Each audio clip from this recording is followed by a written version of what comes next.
किया हो उसके बदले में इंटरव्यू पास कर दो, ये तुम नहीं कर दो, बहुत क्योंकि उसने किया ही नहीं है उसमें कोई पुण्य किया ही नहीं, तो तुम बेटे का नाम नहीं लोगे, क्योंकि अभी फॉर्म खारिज हो जाएगा।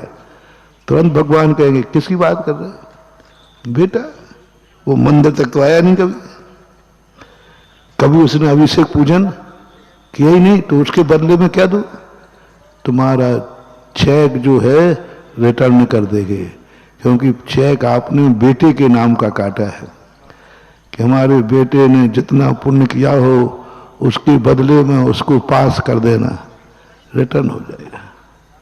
क्योंकि खाते में कुछ, तो तुम होशियारी से कहते हो।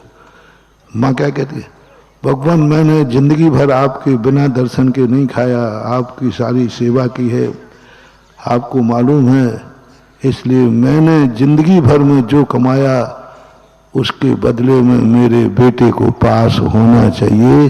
अब बिल पास होगा, चेक पास हो जाएगा, क्योंकि तुम्हारे नाम से तो जमा है। माँ ने तो जिंदगी भर भगवान का दर्शन किया है, पूजन किया है, बिना दर्शन के कभी खाया नहीं। वो अपने नाम का चेक बेटे के लिए कर सकती है। संबंध तो यही है। संबंध का अर्थ क्या है, हमारी कमाई अपनों को दें, उसी का नाम संबंध है। कमाई किसकी है और तुम्हें किसको देने का भाव आ रहा है, बस वही तुम्हारा है।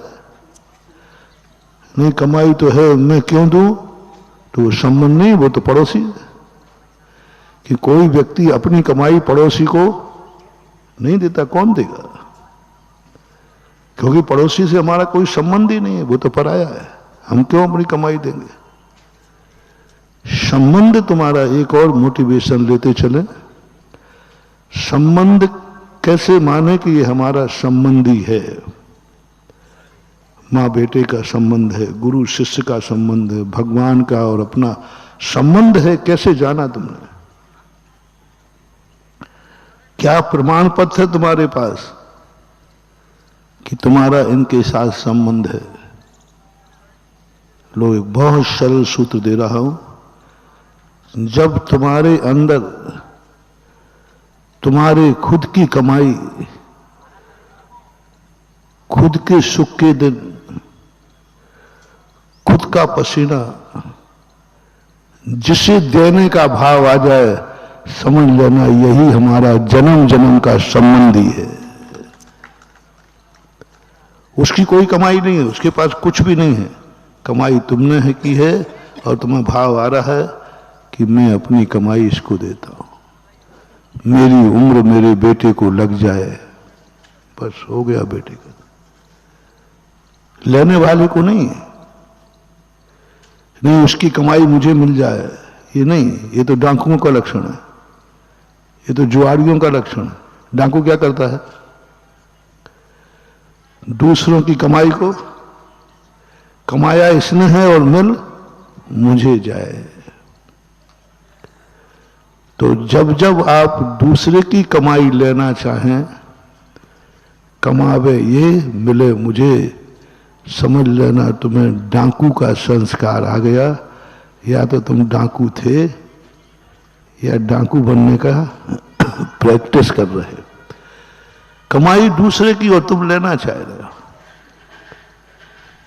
बाप ने कमाया और तुम्हारी नीयत खराब हो रही, ये बाप का मकान मुझे मिल जाए, बेटा नहीं तुम डाकू हो। कमाई किसकी है और तुम्हारी नीयत खराब हो रही है। तुम्हें बेटे का संस्कार कम है, तुम खून से बेटा हो, तुम शरीर से बेटा हो, तुम बल्दियत से बेटा हो, तुम कानून में बेटा हो, तुम समाज में बेटा हो, लेकिन अंतरंग से तुम बेटे की कोटि में नहीं आओगे। बहुत बड़ा मोटिवेशन है मानो, बहुत बड़ा।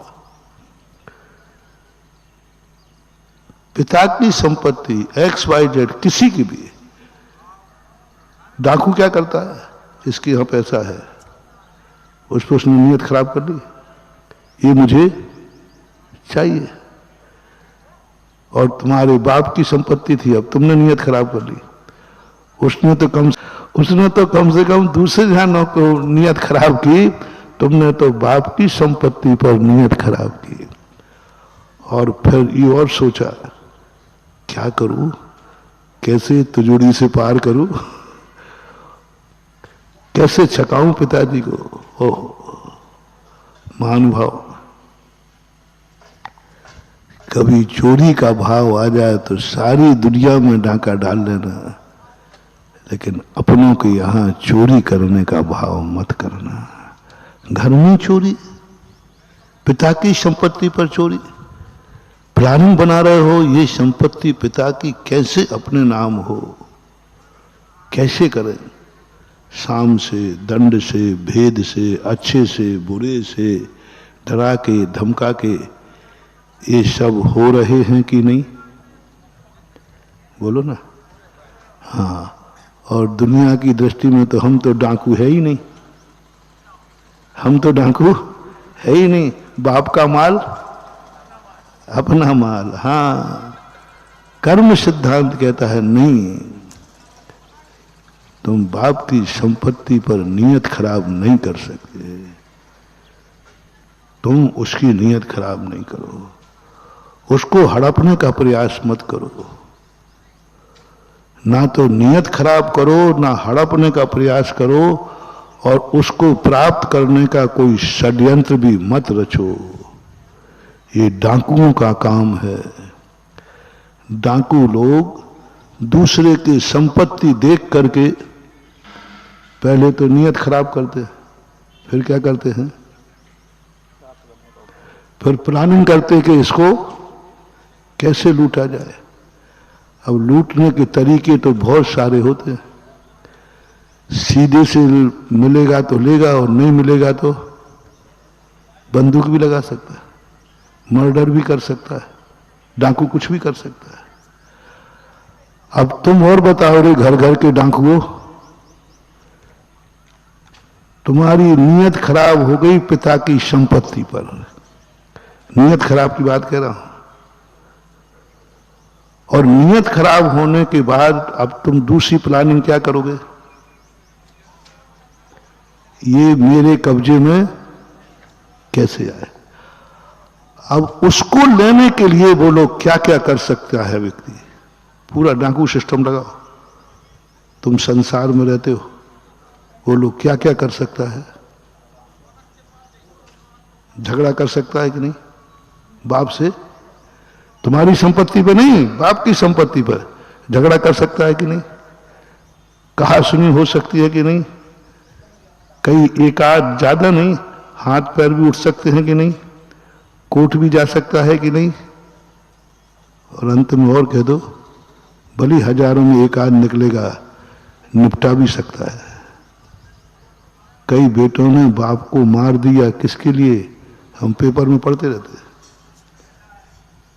बाप ने माँ को मार दिया किसके लिए, माँ को मार दिया किसके लिए, धन के लिए, दौलत के लिए।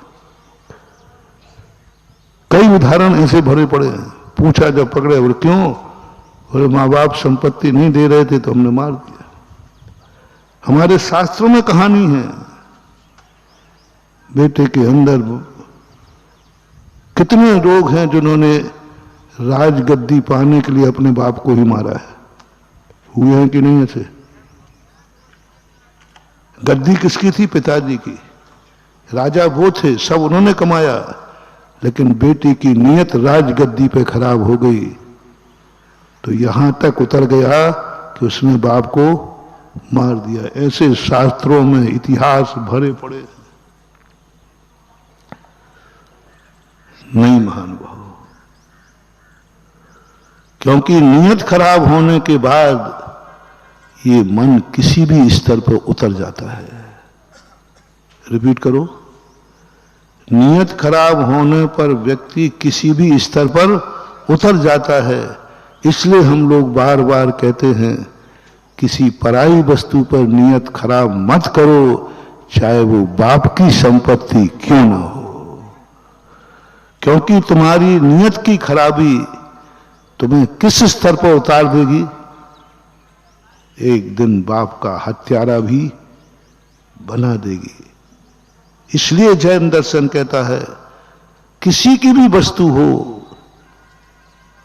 हमें नियत खराब नहीं करना है, चाहे वो बाप की संपत्ति क्यों ना हो, नियत खराब नहीं कर। बाप को भी पराया मानो, वो भी पर है। इसलिए पर है कि उसकी हत्या करने का भाव, उससे झगड़ा करने का भाव, उसको खरी खोटी सुनाने का भाव, बाप ने जन्म दिया तो मेरा बाप नहीं है, जन्म जन्म का बैरी है, ये परिणाम तक तुम्हारे हो सकते हैं, होते देखे गए। तो पहला मोटिवेशन अपन यहां लें, हम किसी की संपत्ति पर नियत खराब नहीं करेंगे, क्योंकि हम साहूकार हैं, हम जैन हैं, हम सम्यक दृष्टि हैं, हम सज्जन हैं, हम भगवान भक्त हैं, हम गुरु भक्त हैं, हमने नमोकार मंत्र पढ़ा है। इसलिए मैं नियम लेता हूं, कभी पर वस्तु पर नियत खराब, चाहे वो पिताजी की भी क्यों ना हो। अब तुम्हारी तरफ से डाल दिया मैंने, पर वस्तु पर नियत खराब नहीं करना। हमने जैसे कहा था ना,